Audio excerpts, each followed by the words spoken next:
नमस्कार। Electronics third year EL 301। आज हम पढ़ेंगे क्लास ए पावर एम्पलीफायर्स के बारे में, इनकी output power calculation.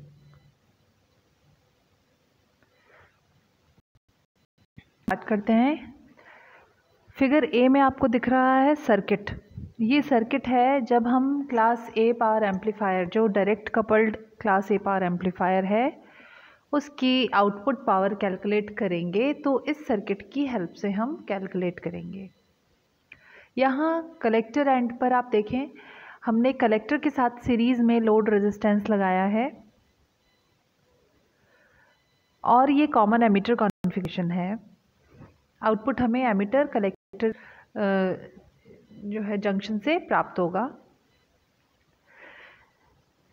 Power output calculate करने के साथ ही हम कन्वर्जन एफिशिएंसी भी कैलकुलेट करेंगे एम्पलीफायर की।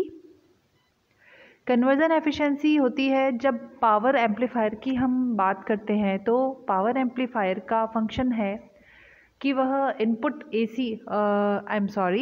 वह इनपुट DC सिग्नल को आउटपुट में AC में कन्वर्ट करे। तो वो कितने प्रतिशत तक ऐसा करने में सफल हो पाता है, यानी क्या वो पूरे के पूरे इनपुट को पूरे के पूरे आउटपुट में कन्वर्ट कर देता है, मतलब पूरा का पूरा DC बना देता है उसको, या फिर उसके आधे हिस्से को ही वो DC बना पाता है, AC बना पाता है, या फिर उसके 25% हिस्से को AC बना पाता है। तो वह चीज़ कन्वर्जन एफिशिएंसी कहलाती है, जिसे कि हम कैलकुलेट करेंगे आउटपुट पावर के कैलकुलेशन के साथ।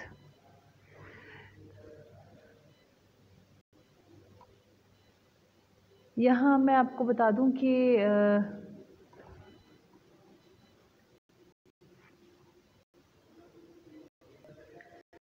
ईटा जो है, ईटा से डिनोट किया जाता है कन्वर्जन एफिशिएंसी को, और इसका जो मैथमेटिकली हम यदि एक्सप्रेस करें कन्वर्जन एफिशिएंसी को तो लिख सकते हैं eta is equal to maximum AC power जो प्राप्त हुई अपॉन टोटल DC पावर जो डिवाइस को दी गई।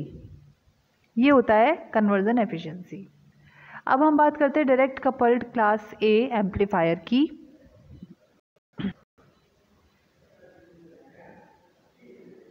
कलेक्टर के साथ सीरीज़ में रेजिस्टिव लोड लगा है। आउटपुट जो है वो डायरेक्टली नेक्स्ट स्टेज को कपल हो रहा है।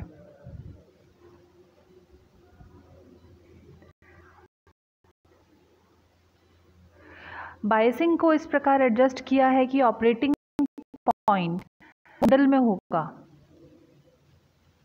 है ना। ऑपरेटिंग पॉइंट जो है वो बिल्कुल मिडल में होगा। यहाँ आप देख सकते हैं, यहाँ पर ये ऑपरेटिंग पॉइंट है Q, जो कि लोड लाइन के बिल्कुल बीचों बीच है। लोड लाइन है हमारी VCC, जो IC एक्सिस पर VCC दिख रहा है आपको, VCC अपॉन RL, और यहाँ जो VCE एक्सिस पर आपको VCC नज़र आ रहा है। इनको जोड़ने वाली जो लाइन है पूरी IC से VCE तक जो लाइन एक चल रही है, उस पर बीच में एक पॉइंट Q नज़र आ रहा है, वो ऑपरेटिंग पॉइंट है जो कि इस लाइन के बीचों बीच स्थित है। यह ऑपरेटिंग पॉइंट बीच में स्थित है। इसे स्थित किया गया है बायसिंग के द्वारा। बायसिंग के द्वारा ऑपरेटिंग पॉइंट को मिडल ऑफ कैरेक्टरिस्टिक में लगाया गया है, स्टैब्लिश किया गया है। अब हम क्या करेंगे, AC करंट जो कि लोड से फ्लो हो रहा है उसकी RMS वैल्यू, और वोल्टेज जो लोड के अक्रॉस है उसकी RMS वैल्यू, ये दोनों चीज़ें हम कैलकुलेट करेंगे, यानी IC RMS और VC RMS। तो PAC जो है आउटपुट पे हमें चूँकि AC पावर प्राप्त हो रही है तो PAC हो जाएगा वो, और इनपुट पे हम दे रहे हैं DC पावर, तो इसलिए वो हो जाएगा PC।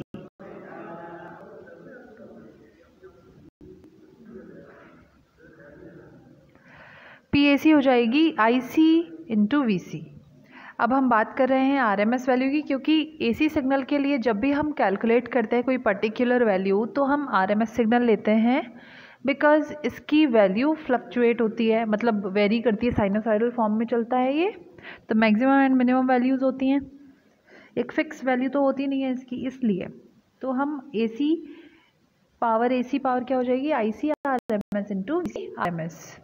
आरएमएस वैल्यूज़ हमने लिखी हैं, फॉर्मूला आप देख सकते हैं स्क्रीन पर, IC max minus IC minimum upon 2√2, VCE max minus VCE minimum upon 2√2। या IC RMS और VC RMS का फॉर्मूला हमने लिखा। ये हमने peak to peak, IC peak to peak और VC पीक टू पीक हमने इसको मेंशन किया है। PAC is equal to VCC upon RL और यहाँ पर VCC। IC को हमने VCC अपॉन RL लिखा है in terms of VCC, that's it. यहाँ पर इसे जब सॉल्व किया तो हमें मिला VCC square upon RL upon 8।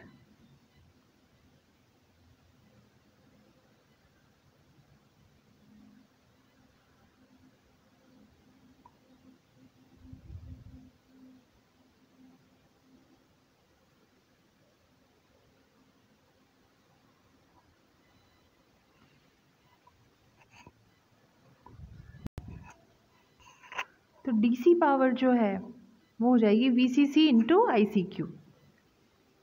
तो सिंपली हम eta is equal to PAC upon PDC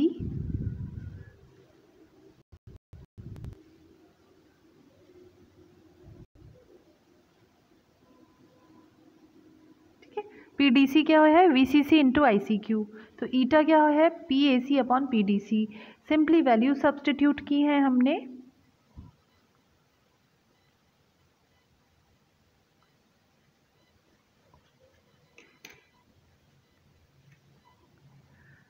value substitute करने के बाद हमें क्या प्राप्त हुआ,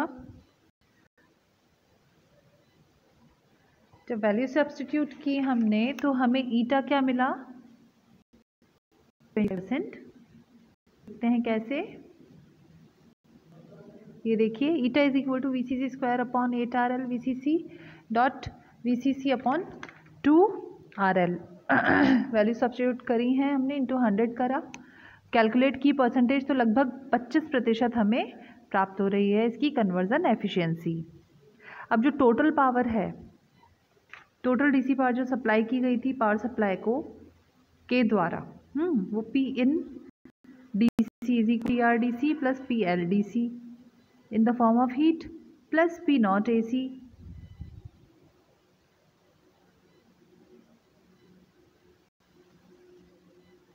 तो ये हो जाएगा आपका input DC is equal to transistor के थ्रू जो डिसिपेट हुई पावर वो, प्लस लोड पे जो डिसिपेट हुई पावर वो, डिसिपेट मतलब लोड को जो दी गई और फिर लोड ने जो खर्च कर दी, और फिर हीट के फॉर्म में, है ना। सिमिलरली P0 AC, ठीक है, यानी कि जो यूजफुल पावर जो प्राप्त हुई है, AC पावर है वो लोड से प्राप्त हुई है। तो इन सब का सम जो है वो इनपुट में, इनपुट जो था अपना वो था।